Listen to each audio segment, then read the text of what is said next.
Hello और शक्ति summits podcast में एक बार फिर आपका स्वागत है। मेरे साथ हैं वाइज एंड वाइबिंग दीपिका और द माइंड शिफ्ट साइको नीति, और मैं हूं मोनिका, दैट क्यूरियस क्रिएटिव, वो जिज्ञासु रचनाकार। और आज जो है मैं नारी शक्ति के बारे में एक जरा फ्लिप साइड की बात करूंगी। ये नारी बेचारी का जो लेबल शुरू हो गया है, ये क्यों है, क्या है? तो मैं सबसे पहले ये दो शक्ति स्वरूपा महिलाओं से बात करूंगी और पूछूंगी कि भाई ये नारी बेचारी कैसे शुरू हुआ होगा और क्यों हुआ है, इसके बारे में थोड़ा सा पहले बताइए। ये शुरू क्यों हुआ? नारी बेचारी नहीं है या फिर है? मोनिका, है या नहीं वो हम थोड़ा लेट में डिसाइड करेंगे, पर ये क्यों हुआ, इसकी जेनेसिस क्या है वो पहले देख लेते हैं। क्योंकि मैं पहले भी कई बार कह चुकी हूँ कि हमारी है पेट्रियार्कल सोसाइटी, तो हमेशा पुरुष प्रधान समाज में नारी तो बेचारी ही है। उसको अपने पहले जब पैदा होती है तो पिता और भाई पे डिपेंडेंसी रहती है, फाइनेंशियल उसके लिए, घर के काम की जिम्मेदारी लड़की की या नारी की, और जो भी उसके बेनिफिट्स हैं वो सारे पुरुष प्रधान समाज में पुरुषों के पास है। तो बेचारी ही हुई फिर वो। नीति, आप क्या इसमें ऐड करेंगे कि बेचारी है कि नहीं है?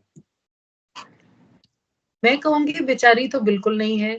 एक सोशल कॉन्टेक्स्ट में जरूर कहा जाता है कि बेचारी है, और कभी कभी तो मुझे शक होने लगता है कि शायद ये जो नारी है ये इस स्टेटस को अपनी एडवांटेज के लिए भी शायद यूज करती होगी। तो औरतें कोई इतनी आई थिंक बेवकूफ तो नहीं होती कि बैठे बिठाए जो जैसे उन्हें ट्रीट कर रहा है वो ले लें। अगर आप हिस्टोरिकल पैट्रियार्कल कॉन्टेक्स्ट को भी देखें तो ये जरूर था कि उनका प्लेग्राउंड थोड़ा लिमिटेड था, कि घर के बाहर ज्यादा जाना नहीं हुआ, या इनकम नहीं हुआ, या जॉब नहीं हुआ। लेकिन औरतों को अपने आप को सशक्त करना आता है। they know how to empower themselves in whatever spaces they are in।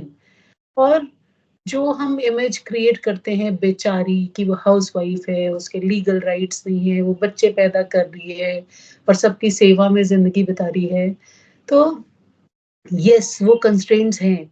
लेकिन उन कंस्ट्रेंट्स में भी आप देखिए नारी के अंदर कितनी क्रिएटिव शक्ति होती है, एक इमोशनल शक्ति होती है कि वो उसमें भी अपनी लाइफ को कितनी रचनात्मक, ब्यूटीफुल और पावरफुल बना लेती है।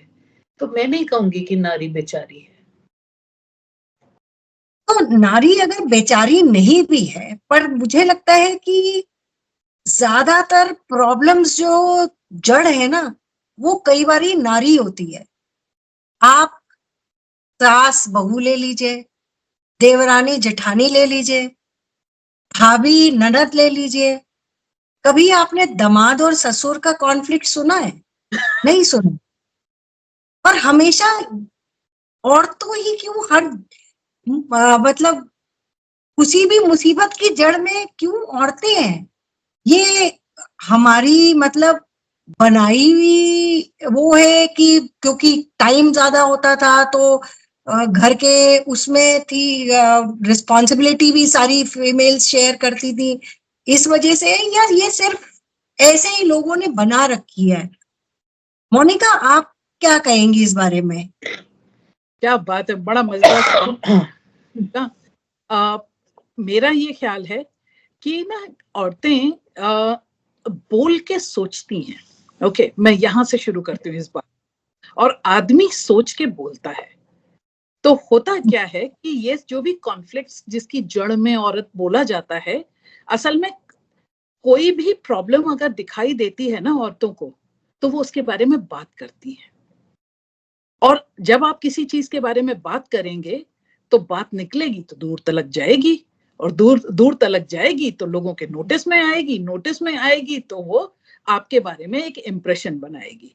तो ये जो औरतों के बारे में जो इम्प्रेशन बना है वो उनकी बहादुरी की वजह से बना है। वो they don't mind calling a spade, कि वो उनको दिखेगी तकलीफ तो उसके बारे में हल्ला मचाती हैं, गाना गाती हैं, वो उसको कहेंगी कि ये इसमें तो सास और बहू के बीच में भी डिस्कशंस होते हैं। अच्छा, दूसरा, उन लोगों को एक पेट्रियार्कल सोसाइटी में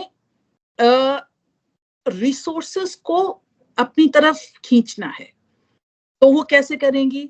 अब उनके पास रिसोर्सेस अपने तो नाम की, तो पुराने समय की बात अगर करें तो अपनी तो थी नहीं, उनको दूसरों को मैनेज करना है। अब वो मैनेज कैसे करेंगे? बोल कर करेंगे। तो ये जो हर चीज की जड़ में औरतों का होना बोला गया है, इसके ये दो पहलू मुझे दिखते हैं। एक तो ये कि वो बोलने में हिचकती नहीं है, और दूसरा ये कि वो बोलकर सिचुएशंस को मैनेज करती हैं। इस वजह से तो ये तो बिल्कुल क्लियर हो गया कि बेचारी तो नहीं है, लेकिन हाँ, हाहाकारी जरूर है। दीदी, अब आप बताइए, आपका क्या कहना है इस बारे में? तो देखो, औरतें अगर किसी फसाद का जड़ हैं, तो वो फसाद भी छोटे मोटे होते हैं, खेल खिलवाड़ वाले, घर गृहस्थी के थोड़े पर्सनल डिफरेंसेस। तो आप औरतों को ही क्यों हम बदनाम करें? आदमियों के फसाद को पकड़िए ना, तो देखिए क्या फसाद क्रिएट करते हैं। वर्ल्ड वॉर 1, वर्ल्ड वॉर 2 और अलग अलग बैटल्स, ऐसे पॉलिटिक्स में जिस तरह के डिसीजंस लिए जाते हैं, पर्सनल ईगोज, मतलब आदमियों की जो ईगो होती है, वो औरतों की लड़ाई झगड़े के सामने क्या है? तो पहाड़ है पूरा। और उस वजह से सिर्फ फैमिलीज नहीं, पूरे देशों की, पूरी दुनिया की हिस्ट्री बदल जाती है। तो औरतों को छोटी-छोटी बातों के लिए ज़िम्मेदार ठहराना, एक्चुअली वो प्रॉब्लम सॉल्विंग कर रही होती हैं। सुनने में, देखने में वो थोड़ा अजीब-सा लगता है, बट वो प्रॉब्लम सॉल्विंग है। और आदमी, मुझे लगता है, वो प्रॉब्लम क्रिएट ज़्यादा करते हैं, कम बोल के। और गॉसिप करने की जहाँ तक बात है, आदमी भी गॉसिप करते हैं, ये आप भी जानती हो, मैं भी जानती हूँ। अपने तरीके से करते हैं। बिल्कुल ठीक कहा। तो ये तो फिर नलीफाई हो गई ये बात जो चली आ रही है सदियों से, कि हर फसाद की जड़ जो है औरत है, या हर कॉन्फ्लिक्ट उनके इर्द गिर्द जो घूमता है। तो हम में से कोई भी इस बात से सहमति नहीं रखता। बिल्कुल नहीं। तो अब आखिर में मेरा एक प्रश्न आप दोनों के लिए, मोनिका और दीपिका, एक और स्टीरियोटाइप है कि मर्द को दर्द नहीं होता। आपका क्या कहना है इस बारे में? मोनिका, आप बताइए। बेचारा मर्द, बड़ा दुख होता है कि औरतों ने कितनी स्मार्टली, या औरतों ने किया है, आदमियों ने किया, मुझे नहीं पता, बट आपने आदमी को ना बैल बना के छोड़ दिया है कि बेटा काम करो, और सारी जो सॉफ्टवेयर इमोशंस हैं उनको किसी हद तक हम लोगों ने, औरतों ने कोऑप्ट कर लिया है कि रोना फाइन, खूब बातें करना, गॉसिप करना, सब। And the man cannot even express his pain, उसको तकलीफ है। और ये स्टीरियोटाइप भी है, और ये किसी हद तक पेट्रियार्की की नींव भी है। पेट्रियार्की जो है वो, अगर देखा जाए तो आदमियों को सबसे ज्यादा नुकसान पहुंचाती है, और मर्द को दर्द नहीं होता, उसका सबसे बड़ा ग्लेयरिंग एग्जाम्पल है। तो मुझे तो यही लगता है, at the risk of sounding against women, I am not against women, I am against a system, कि ये जो पेट्रियार्कल जो सिस्टम है, वो सिस्टम ना औरतों को चैन से जीने देता है, ना आदमियों को चैन से जीने देता है। जिसको तकलीफ हो वो रो सके, जिसको खुशी हो वो हंस सके, जिसके मन में बात उठे वो बात कर सके, और हम सब लोग आपस में थोड़ा शांति से एक दूसरे को अप्रिशिएट करते हुए जिंदगी जी सकें। तो मेरे ख्याल से वो जो व्यवस्था होगी वो ही ठीक होगी। तो मर्द को, मैंने तो बहुत सारे मर्दों से मेरा साबका पड़ा है। एक के साथ मैंने शादी की है, एक मेरे पिता थे, मेरे घर में बहुत सारे बच्चे हैं, मेरे भाई बंधु हैं, सब को सुई चुभती है तो उनको भी दर्द होता है, मुझे भी होता है, अगर वो गिरते हैं तो उनको भी दर्द होता है। तो ये मर्द को दर्द नहीं होता, ये बात हमें कहना भी बंद कर देना चाहिए, और अगर कोई कह रहा है तो हमें उसको भी टोक देना चाहिए। दीपिका, आपको क्या लगता है? मैं तो खुद यही मानती हूँ कि दर्द दोनों को एक समान होता है, क्योंकि दर्द तो नर्व से रिलेटेड है और दोनों में ही है। तो ऐसा तो अगर साइंस के हिसाब से देखें तो ये बिल्कुल ही बेकार की बात है कि मर्द को दर्द नहीं होता। बट ओनली थिंग इज कि उनकी ट्यूटरिंग बचपन से ऐसी होती है कि आपको अपने पेन दिखाना नहीं है। बच्चा अगर लड़का है तो शुरू से ही माँ बाप उसको दिखाएंगे, गिर गया रो रहा है, अरे तुम लड़के हो, तुम कैसे रो सकते हो, लड़कों को नहीं रो, लड़के रोते नहीं है। भाई क्यों नहीं रो सकते, उनके इमोशंस नहीं होते। और रोने का सिर्फ दर्द से ही नहीं है, it is emotional pain as well. तो ये जो हमारे सोसाइटी में बोलते हैं कि रोना इज अ वीकनेस, ये वीकनेस कोई दिखाता है। पर अगर रोना अगर वीकनेस है तो औरतों से स्ट्रांग लेकिन कोई नहीं है।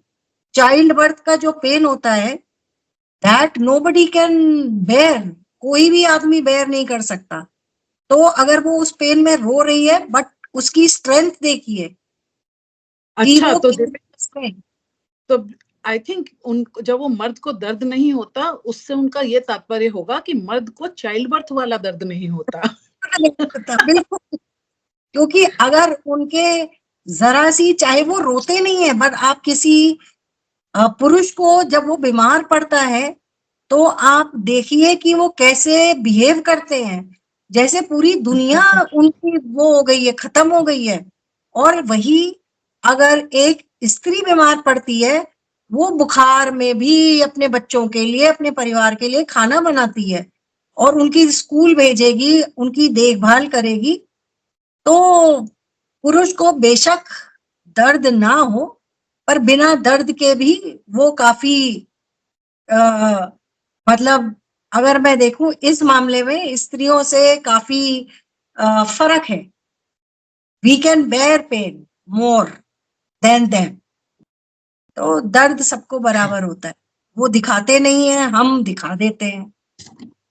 हाँ, तो मतलब ये एक मिथ्या ही है कि मर्द को दर्द नहीं होता, होता तो है, सहनशीलता में शायद थोड़ा फर्क है।